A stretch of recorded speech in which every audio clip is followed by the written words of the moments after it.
কি মজা, কি মজা জামাইবাবু আজ প্রথম আমাদের বাড়িতে আসছে, সঙ্গে আনছি এক রাস হাসি আনন্দ। তাই তো খুশির সীমা নাই। জামাইবাবু এলে জামাইবাবু আপনারা তো প্রেম করে বিয়ে করেছেন, বলুন তো কোন প্রেম বেশি মিষ্টি, বিয়ের আগে না বিয়ের পর? বিয়ের আগে তোমার সঙ্গে আমি প্রেম করতে চলে এলাম। কি বললেন? বিয়ের আগে লুকিয়ে লুকিয়ে প্রেম করার আনন্দটাই আলাদা। সব সময় কেমন যেন একটা ভয় ভয় আনন্দ মিশে থাকে।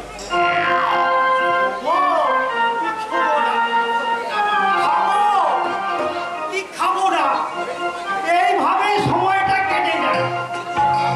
আর যদিও বা খাওয়া দাওয়াটা কিছুটা করতেও থাকে, সেটা হলো লুকিয়ে লুকিয়ে সন্দেশ খাওয়ার মতো। প্রেম সম্বন্ধে আপনার অনেক অভিজ্ঞতা আছে দেখতে পাচ্ছি। আপনি কিন্তু ঠিকই ধরেছেন। জীবনে কতগুলো প্রেম করেছেন? কে কোথা কি বলবো মায়ে, প্রেম করার মতো মনের মানুষই পেলাম না। তাই তো আমি মনের দুঃখে মাঝে মাঝে গাই,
কি ভীষণ দুঃখ আপনার। তাই তো আমার দুঃখের অর্ধেক ভাগ তোমাকে দিতে চাই চাপা। আমিও নেওয়ার জন্য এখন দুহাত বাড়ি বসে আছি। তুমি না ভীষণ ভালো মেয়ে। তাছাড়া এই জানো, প্রেম না করলে আমি কিন্তু অনেক প্রেমের অভিনয় করেছি। তাই নাকি? এই যেমন ধরো লায়লা মজনুতে মজনু, দেবদাস পালাতে দেবদাস, আরো কত কি। তাই তো আমার অভিনয়ে এই মুগ্ধ হয়ে দেশের শ্রোতারা আমার নাম দিয়েছে কুমার হরিপদ। কি মিষ্টি নাম আপনার। এখানে আমি প্রেমের অভিনয় করে দেখাবো। নিশ্চয়ই। আমি তোমাকে দেবদাস পালার বিশেষ অংশ অভিনয় করে দেখা, তবে কিন্তু আমার কাছে একটা অনুরোধ। কি অনুরোধ? এই দেবদাস পালার এই দেবদাসের প্রেমিকা মানে পার্বতী বক্সি দিতে হবে। নিশ্চয়ই দেব। তাহলে শুরু করা যাক। দেবদাস আর পার্বতী দুজন দুজনের গভীর প্রেমে মগ্ন। একটা দিনও তারা কেউ কাউকে থাকতেই পারে না। ইতিমধ্যে দেবদাসের বিয়ের কথা পাকা হয়ে যায়। আর এই দুঃসংবাদ জানানোর জন্য নদীর তীরে কার ঝোপের ধারে অপেক্ষা করছিল অভাগিনী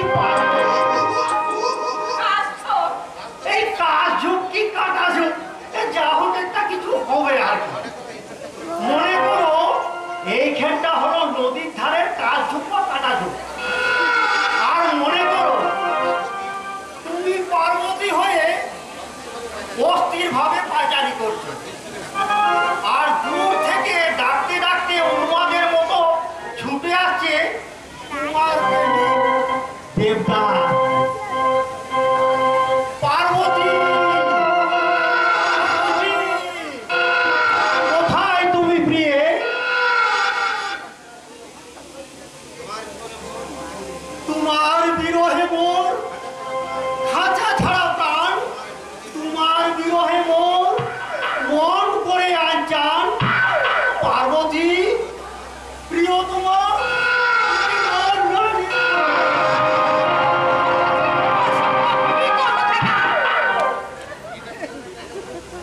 এটা কি ধরনের ডায়লগ হলো? তুমি তো আমাকে আপন করে নিবিড় করে জড়িয়ে ধরবে তা না? বেরিয়ে যান বলছি, এই মুহূর্তে এখান থেকে বেরিয়ে যান। কিন্তু আমার অভিনয়টা অভিনয় নিখুঁত করছে। বলছি, এই মুহূর্তে এখান থেকে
যদি ওই ভালোবাসার ছেলেকে বিয়ে করি, তাহলে তুই আমার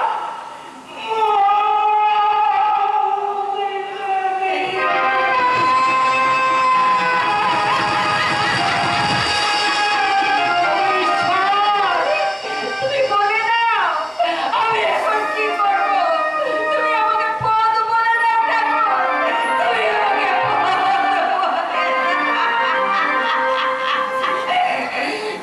একই চাপা, তুমি কাঁদছো? তোমার চোখে জল? না না না, তোমার হাসি মাখা বৃষ্টি মুখখানের কাছে অশ্রু তো মানায় না চাপা। কি তোমার কি হয়েছে তুমি বলো? কেন কেন এসেছো তুমি এখানে? কি চাই তোমার এখানে? হ্যাঁ হ্যাঁ হ্যাঁ, তুমি ওরা যেতে হবে। কেন তুমি বারবার আমার কাছে ছুটে আসো? জানতে পারি কি? এসব তুমি কি বলছো চাপা? তুমি কি নিশ্চয়ই অসুস্থ? না, আমি সম্পূর্ণ সুস্থ আর সুস্থ মস্তিষ্কে বলছি। আর কখনো কোনোদিন তুমি আমার কাছে আসবে না। এতদিন আমি তোমার সঙ্গে যা করেছি তা ভুল, মিথ্যে। না চাপা, না। ভালোবাসা কখনো মিথ্যা হয় না চাপা। প্রেম কখনো মিথ্যা হয় না। মনের অশান্তি তুমি আমাকে চাই বলো না কেন? আমি জানি তোমার প্রেম চিরসত্য।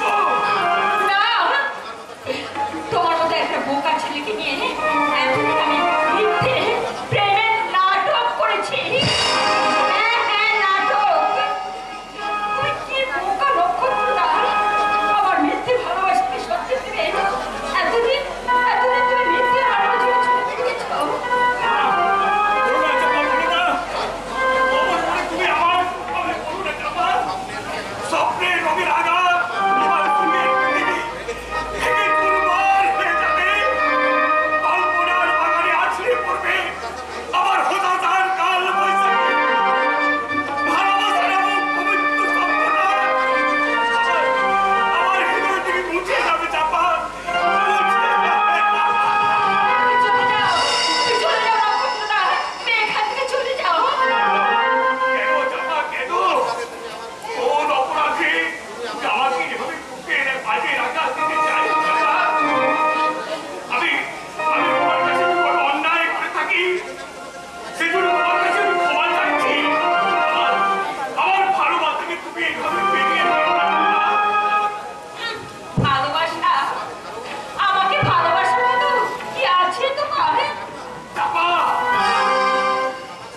আমাকে সুখী করার মতো কি আছে তোমার? আমার হৃদয় আছে চাপা। কত গয়না দিয়ে তুমি আমাকে ভরিয়ে রাখবে?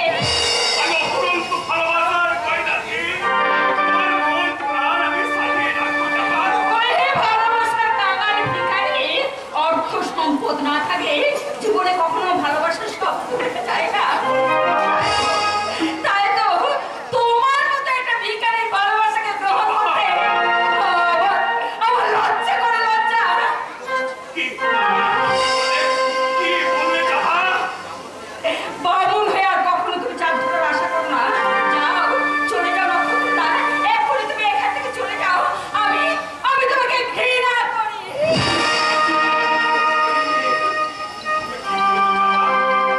ঠিক বলেছো।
শরীরটা আপনি আমাদের বুঝছেন।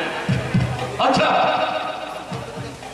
কঙ্করকে যদি আমি চিরদিনের মতো এই দুনিয়া থেকে সরিয়ে দিই, তাহলে কি আমার সম্পত্তি আমি ফিরে পাবো না?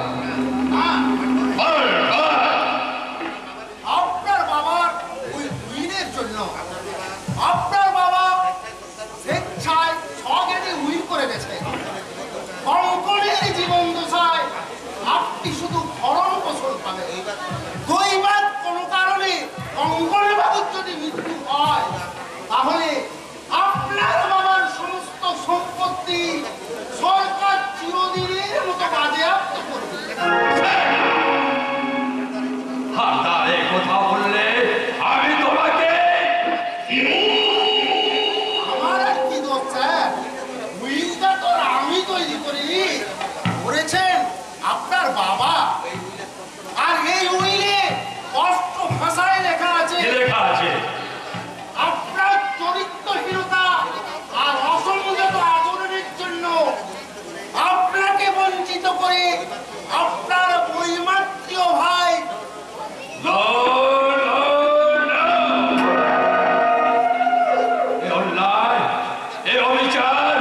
আমি কিছুতেই সহ্য করবো না। প্রয়োজন হলে কঙ্করকে আমি কি করবেন স্যার? আমি কিচ্ছু করবো না। বরং এই উপদেশের জন্য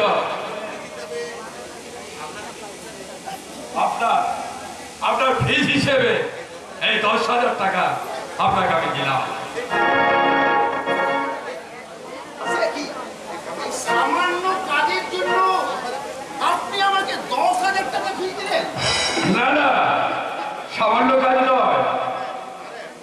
আর আপনি যদি পারেন ওই টাকা দিয়ে আপনার বৌদির জন্য কোনো একটা মোড়ার পোশাক আপনি কিনে নিয়ে যাবেন। তুমি যাবোই স্যার, নিশ্চয়ই নিয়ে যাবো। বৌদির জন্যই তো আজ আমি এত বড় লস। গত 2 বছর ধরে মায়ের লাঞ্ছনা বন্দনা আর বাবার উপদেশ শুনে শুনে আমার অঙ্কাগত হয়ে গেছে। এবার আমি মাথা উঁচু করে বললো, আর আমি বেকার নই, আর আমি উপার্জনহীন নই। আমার বাবা মা যা করতে পারিনি, তা করেছে আমার শহর থেকে আনা ওই দাদার বউ বিউটি।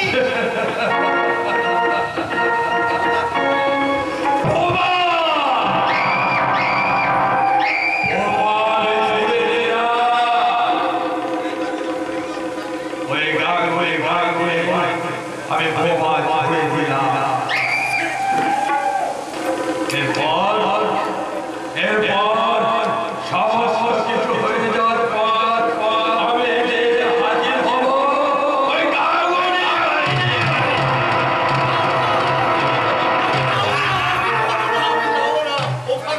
ওখানে গেলে ওই দাঁড়াওটা আমার আমাকে চাবুক করবে। আমাকে ছেড়ে দাও, আমি যাবো না। তোরা পাগলা না, আমাকে ছেড়ে দাও, আমি যাবো না। দিচ্ছি পাগলা।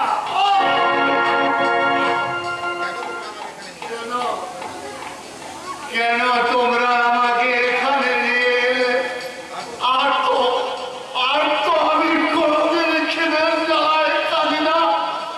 আর তো আমি জল বলে চিৎকার করে তোমাদের ঘুমের বিঘ্ন ঘটাই না। আমি তো বুড়া মানুষের মতো শুধু ওই মাটির বিছানায় শুয়ে কাঁদি আর ছি কঙ্কর, ছি! তুই কি করেছিস রোজগার? এই রোজগার কি তুই এইভাবে চালাতে পেরেছিস? রোজগার কি করবো বল? ওদের ঘরের মধ্যে এখানে আসতে রাজি হচ্ছিল না, তাই বাধ্য হয়ে ওকে আমি চাবুক মারতে মারতে আপনার কাছে নিয়ে এলাম। তুই ভীষণ অন্যায় করেছিস রোজগার, তুই ভীষণ অন্যায় করেছিস। হ্যাঁ, অন্যায়। আরে তুই কি জানিস না কঙ্কর আমার আপন ভাই?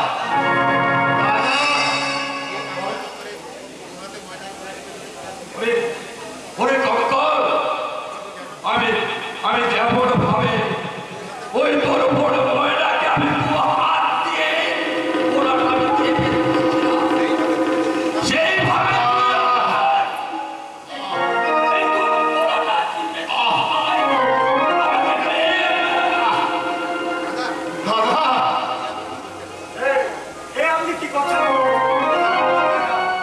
সরে যা লোকটা। আমাকে আমাকে আমার সাথে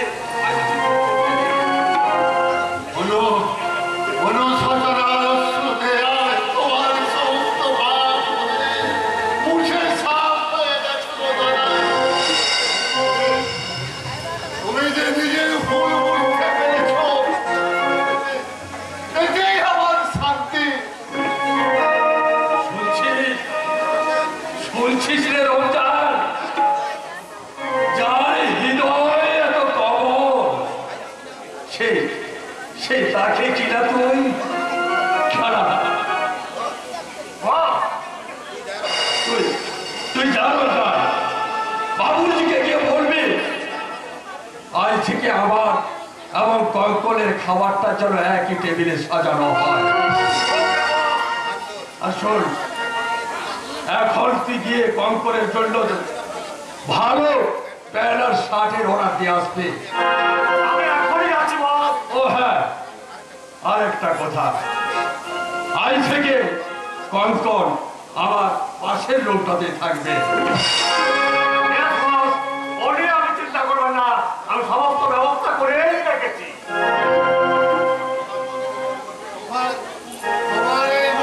পরিবর্তন আমাকে অবাক করে দিয়েছে গো দাদা, কিন্তু তবু আমার ভয় হয়, এত সুখ আমার কপালে সইবে তো। আরে আমি যখন রয়েছি তোর আর কোনো চিন্তা নেই রে ভাই। এরপর থেকে তোর সমস্ত দায়িত্ব যে আমার। হ্যাঁ, একটা কথা তোকে আমি বলতে যেন ভুলে গিয়েছিলাম। আমি স্থির করেছি ভাই, তোর নামে আমি একটা ওষুধের কারখানা বানাবো। ওষুধের কারখানা আমার নামে? হ্যাঁ রে ভাই, হ্যাঁ। আজকাল ভেজাল ওষুধে মার্কেটটা একেবারে ছেয়ে গেছে, আর ওই সব ভেজাল ওষুধ খেয়ে প্রাণ হারাচ্ছে দেশের অসংখ্য জনগণ। তাই আমি স্থির করেছি রে ভাই, আসল ওষুধ তৈরি করে এই জনগণকে আমি মৃত্যুর হাত থেকে রক্ষা করব। এটা খুব ভালো কথা দাদা, কিন্তু ওই কারখানাটা আমার নামে কেন? ওটা তো তোমার নামও করতে পারো। না, এত বড় কারখানা করার মতো সামর্থ্য যে আমার নেই রে ভাই। তা আমি ভাবছি তোর নামের যে সম্পত্তিটা আছে ওটা বিক্রি করে দাদা আরে সমস্ত আমি পাকা ভাই দেখি।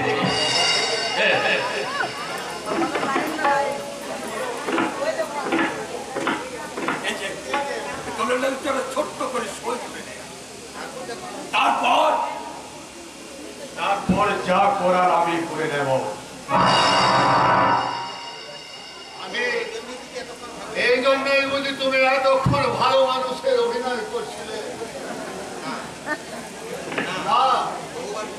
বহুবার তুমি আমাকে প্রলোভনের লোক দেখিয়ে ওই দলিলে সই করতে চেয়েছো, কিন্তু আমি আরও বলেছি আর আজও বলছি, আমি জীবিত থাকতে ওই দলিলে আমি সই করব না।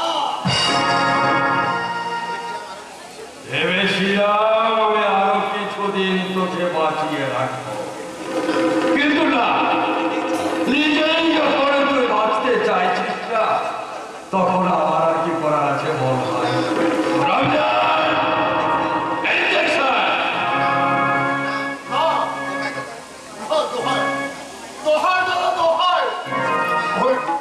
ওই বিষাক্ত ইলেকশন তুমি আমার আর দিও না। ওই ইলেকশনের তীব্র যন্ত্রণা আমি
অসংখ্য বিষয় সাপ আর সারা শরীরটায় ছড়ল মারছে শয়ে শয়ে টাকা বিছায় আমায় ছেড়ে ছেড়ে যাচ্ছে কে আছো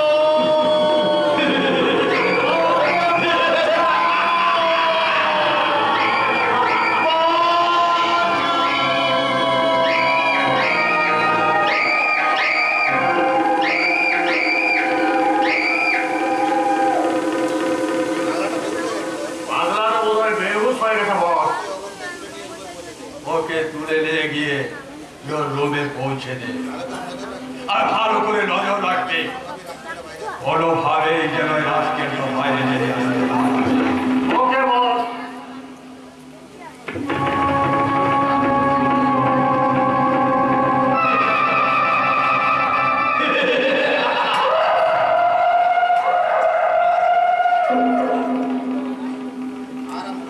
আর আমি ভাবতে পারছি না কেমন করে রাজকেলটা সম্পত্তিটা লিখিয়ে দেওয়া যায়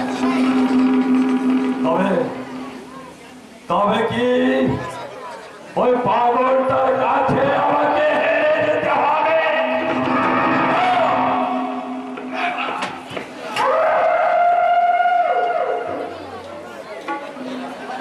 ওই রাজকেলটাকে আমি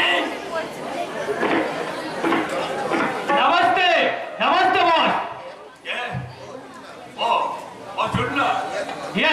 yes boss সাত সাত আছে আপনার দিল বলে দিল পিয়ারি চাপা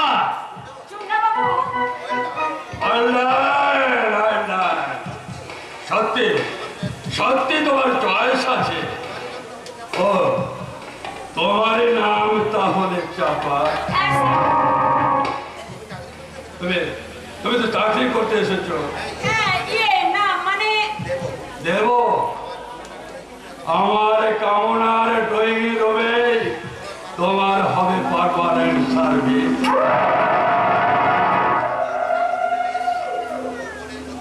যৌবনের মধু ঢেলে আমার মনের ক্ষুধা মেটানোই হবে তোমার একমাত্র দেবী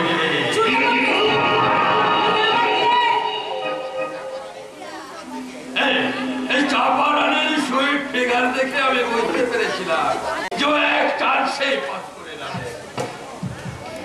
এরা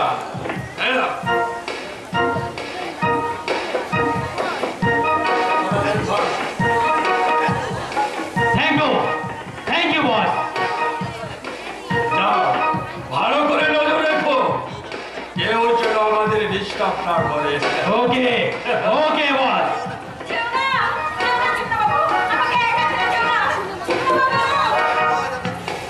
কেন মিছিমিছি ছোটাছুটি করছো চাপা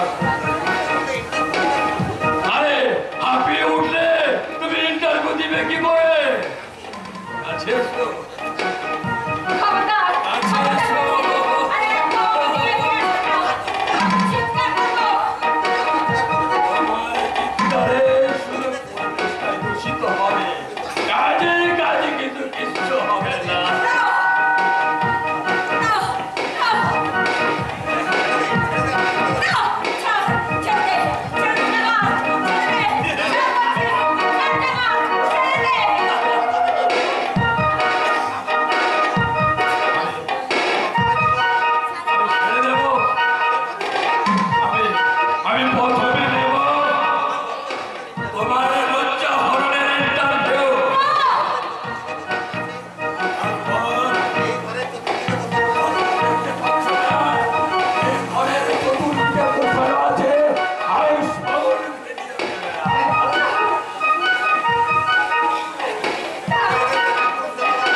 ঝড়ে আমাকে ভাসিয়ে নিয়ে যাও কোশি আর সেতু আর বলছি तू होश ना एक ही चाहता है तुमसे मिलने के बाद दिलबर तुमसे मिलने के बाद दिलबर ओ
তুমি আমার আপন দাদা থেকো বেশি আপন। আপন দাদা বেশি আপন হলে তুমি ওনাকে নাম ধরে ডাকছো কেন বিউটি? ওটাই তো আধুনিক সমাজের কালচার দাদা। অর্ঘ তুমি তুমি তোমার কাজ নিয়ে থাকো। আর হ্যাঁ আর তোমার ফিজ হিসেবে এই নাও 50,000 টাকা। আরো 50,000 টাকা? আরে শুধু 50,000 টাকাও নয় অর্ঘ, তোমার চেম্বারে পড়ার জন্য ওই হাইকোর্ট পাড়ায় আমি একটা ঘর ভাড়া করছি। অর্ঘকে লোক দেখে আপনি কিন্তু কাজটা মোটেই ভালো করছেন না কৌশিক বাবু। কোনটা ঠিক আর কোনটা ভুল তার বিচারক কিন্তু আপনি না।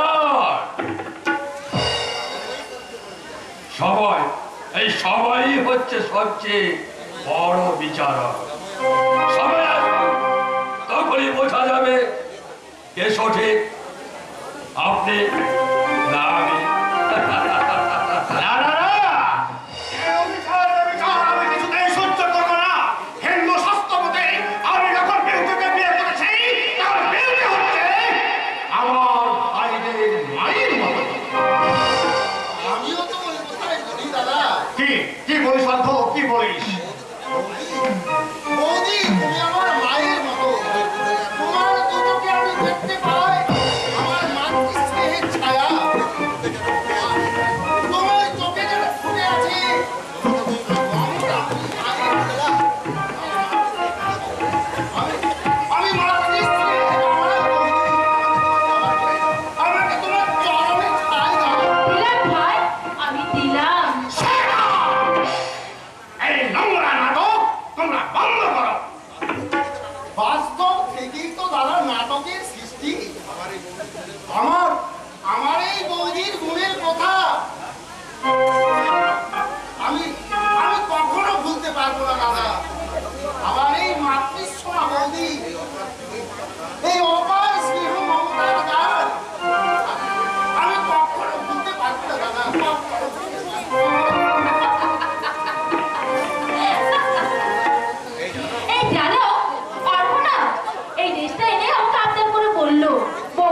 তোমাকে এটা পড়তে হবে। হ্যাঁ গো, আর এই ড্রেসটা পরে আমাকে কেমন বানিয়েছে? দারুণ দারুণ দারুণ, একেবারে দারুণ, যেন ময়ূরের দ্বারকাগের মতো তোমাকে সাজাচ্ছে। কি বললে? কি বললে তুমি? তোমার লজ্জা বলে কি এতটুকু বস্তু নেই? বাঙালি বাড়ির একটা বউ হয়ে তুমি একটা বেহার মতো পোশাক পরে রাস্তায় ঘুরে বেড়াচ্ছ, তোমার বিবেক বলে কিছু নেই? আমার রুচিটা তোমাদের ওই ওল্ড কালচারের সিলেবাস থেকে জন্ম হয়নি যে আমার রুচিতে বাঁধবে। ধুধু ধোঁয়াশায় ভরা, তোমার হৃদয়ে কোনো ভালোবাসা নেই। এই এই ও তুমি না একটা অদ্ভুত জানো অর্ধনা বলছিল প্যারাডাইস হলে না একটা দারুণ ইংলিশ ফিল্ম হচ্ছে, চলো না গো এই ইভিনিং শোয়েতে আমরা দুজনে পাশাপাশি বসে দারুণ রোমান্স ফিল করে তারপর কোনো পার্কে বা গার্ডেনে গিয়ে খোলা আকাশের নিচে পাশাপাশি বসে তারায় মালা দিয়ে সাজানো রাতের আকাশ দেখবো। তারপর যখন আকাশে একটু একটু করে চাঁদ উঠবে তখন তখন তোমার সব লজ্জা অস্ত চলে যাবে। তখন আনন্দের মুখে বইবে রূপালী চাঁদের প্রতিটা জোয়ার। তখন তোমার হৃদয়ে বইবে বিক্ষিপ্ত কামনার জোয়ার। আর সেই জোয়ারের বুকে ভেসে আমি তোমায় নিয়ে ঝাঁপিয়ে পড়ে আমি গাইবো কাছে রাতে তুমি আমার কাছে রাতে। আজে রাতে তুমি আমার কাছে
বৌমা হয়ে বাড়ির বউ বলে যে সব সময় শাড়ি পরে মাথায় ঘোমটা দিয়ে থাকতে হবে তার কি কোনো মানে আছে? আছে বৌমা, আছে আছে মানে বোঝার মতো শিক্ষা বোধহয় তুমি অর্জন করতে পারো না। আপনার কাছ থেকে ওই অত্যাচারী শিক্ষা আমি ভিক্ষা নিতে চাই না। চলো ধোবো, চলো, টাইম হয়ে গেছে, চলো। কি? এই সন্ধ্যেবেলায় তুমি সিনেমা দেখতে যাবে? কেন? বাড়ির বউ বলে কি সিনেমা দেখাটা অন্যায় নাকি? অন্যায় নয়, অন্যায় নয়।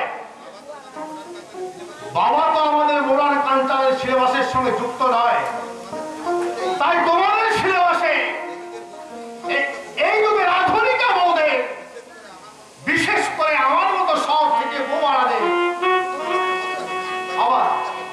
আবার লজ্জা করছে। ব্যাখ্যা? লজ্জা আর ব্যাখ্যা আর কি? এই যুগে আদর্শ কুলবধূ নারী বলে যারা স্বামীর কোলে মাথা রেখে টেম্পোরারি স্বামীদের নিয়ে পার্মানেন্ট স্বামী সাজায়, যারা অবিবাহিত হয়েও ওই অসভ্য সমাজে পালনা দিতে কুমারী সাজার বিক্ষিপ্ত মরুভূমি দেখে বেড়ায়, আর যারা স্বামী ঘর সংসার সব ত্যাগ করে বয়ফ্রেন্ডের হাত ধরে নাইস হয়ে কামে বেড়ায়, তারা তোমার লেখা শুনে না আজকাল যে বার সময় আমার নেই। তোমার ইচ্ছা হলে তুমি আমার সঙ্গে যেতে পারো, নইলে আমি অর্ঘকে সঙ্গে নিয়ে চললাম। তুই কোনো প্রতিবাদ না করে তুই হাসছিস ধ্রুব? প্রতিবাদের ভাষা আজ আমার হারিয়ে গেছে বাবা। ফুলের মালা ভেবে যাকে আপনার আমায় গলায় পরিয়েছে, সে আজ কাটার মালা হয়ে আমার সারা শরীরে ক্ষত বিক্ষত করে দিচ্ছে। তাই তো তাকে ফুলের মালায় সরে গলায় করতে পারছি না, আর এই চুলো ফেলে দিতে আমি পারছি না বাবা। আমি বড় স্বপ্ন দেখতাম রে, আমার খবর দিয়ে দিয়ে এই বাড়িতে লক্ষ্মী প্রতিভার মতো বৌমা আনবো। সেই লক্ষ্মী মায়ের আগমনে আমার সংসার হাসি আনন্দে ভরে উঠবে। রোজ সন্ধ্যায় বাবার তুলসী তলায় বসে চালাবে মঙ্গল গীত, সারা বাড়ি ভরে উঠবে মধুর শঙ্খধ্বনিতে। ওম বিশ্বরূপস্য ভজাসি পদ্মে পদ্মালয়ে শুভে সর্বত্র ভামিমাং দেবী মহালক্ষ্মী নমস্তুতে। দোল পূর্ণিমার নিশি নির্মল আকাশ, ধীরে ধীরে বহিতেছে মলয় বাতাস, বৈকুণ্ঠেতে একা শুনি লক্ষ্মীনারায়ণ করিতেছে কত কথা সুখে আলাপন। কে কে এমন করে লক্ষ্মীর পাঁচালি করে?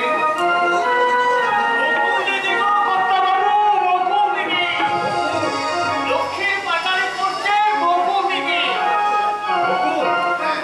হ্যাঁ, রোজ সন্ধ্যায় তুলসী তলায় প্রদীপ দিয়ে ঠাকুর ঘরে বসে লক্ষ্মীর পাতালি করে। সংসারের মঙ্গল কামনায় বৌমার যা করা উচিত ছিল, কিন্তু ওই কাজের মেয়ে চাকরানি হয়ে বকুল দিনা তাই করছে। হ্যাঁ গো কর্তাবাবু,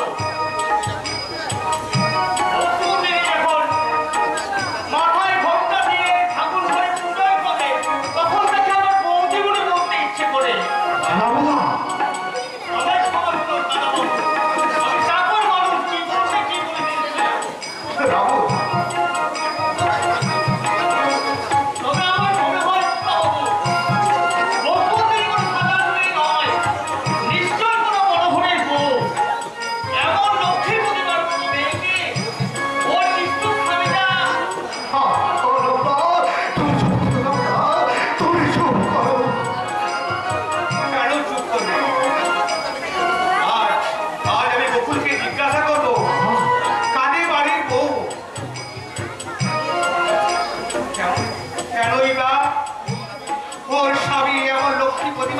আমাকে ছেড়ে?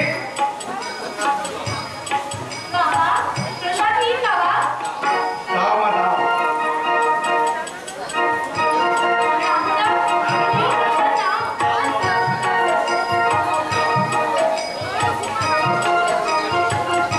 ধ্রুবকে প্রসাদ দিলে না বকুল? এই যে দিচ্ছি বাবা। নিন বাবু প্রসাদ নিন। মা লক্ষ্মীর প্রসাদ আমাকেও দাও বাবু। হ্যাঁ মা এই নিন। বাবা অলক্ষ্মী পুজো করে সংসার দিনরাত অমঙ্গল হয়ে চলেছে। তুমি একটা লক্ষ্মীর আরাধনা করে যতটা সম্ভব ততটা মঙ্গল করো বাবু। হ্যাঁ মা।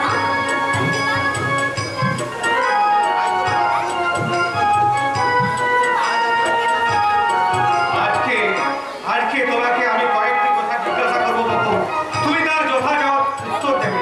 কি কথা বাবা? কতদিন আগে তোমার বিয়ে হয়েছে? আমার সেটা অনেকদিন আগেই হয়ে গেছে বাবা। না শ্বশুরবাড়ি কোথায়? আমার তো মনে নেই মা। বলতে পারবে না? না না মানে অনেক ছোটবেলায় আমার বিয়ে হয়েছে তো তাই আমার ঠিক মনে নেই। তোমার স্বামীর নাম কি? আমি বাঙালি বাড়ির বৌমা, স্বামীর নামটি মুখে আনতে আছে। তোমার তো গুণের কোনো তুলনা হয় না, তবু তোমার স্বামী কেন বাড়ি থেকে তাড়িয়ে দিয়েছে? বলতে পারবো না মা, আমি বলতে পারবো না। নিশ্চয়ই তোমার স্বামী একটা লম্পট চরিত্রহীন। চুপ করুন আপনারা, দয়া করে চুপ করুন। আমার স্বামীকে আমার সামনে আপনারা অসম্মান করবেন না। আমার স্বামী যে আমার দেবতা। দেবতা নয় বকুল দিদি, ও একটা দানব। তার তীর রেখা বুঝে না, এভাবে থাকাচ্ছে না থাকা ভালো, না থাকা ভালো। তুমি এবার যাও গো। উনি লক্ষ্মী পুজো করে সারাদিন কিছু খাওয়া হয়নি। যাচ্ছি মা। আর আপনিও আসুন, আমি আপনার জন্য দুধ গরম করে নিয়ে আসছি।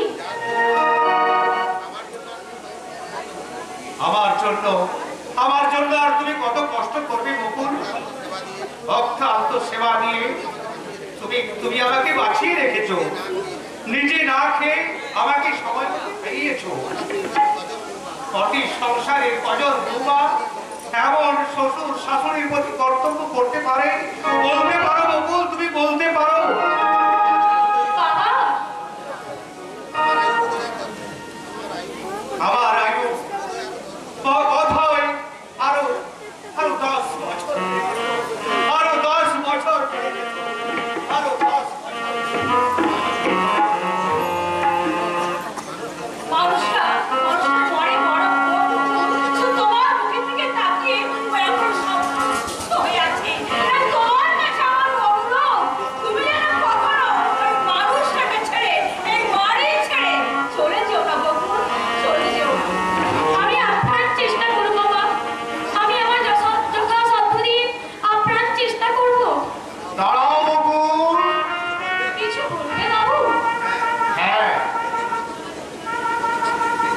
তুমি পতিব্রতা সতী সাবিত্রী স্ত্রী, তুমি তার জন্য তোমার এই পাষণ্ড স্বামী সামান্য আচরণও তুমি ভুলতে পারো না। কিন্তু তার বুক ফাটা আঘাত তুমি কেমন করে সহ্য করবে বকুল? আমি চাই চমৎকার চমৎকার তোমার অভিনয়। তোমার সামনে স্বামীকে আসামের কাঠগড়ায় দাঁড় করিয়ে বিবেকের চাবুক মেরে আমার হৃদয় তুমি জর্জরিত করে দিয়েছো বকুল। আর সবার সামনে ভালো মানুষ চাইতে স্বামী আমার কাছে দেবতা। দানব নয় গো, দানব নয়। তোমাকে আমার হৃদয় মন্দিরে আমি দেবতা সাজিয়ে রেখেছি। কি লাভ বকুল?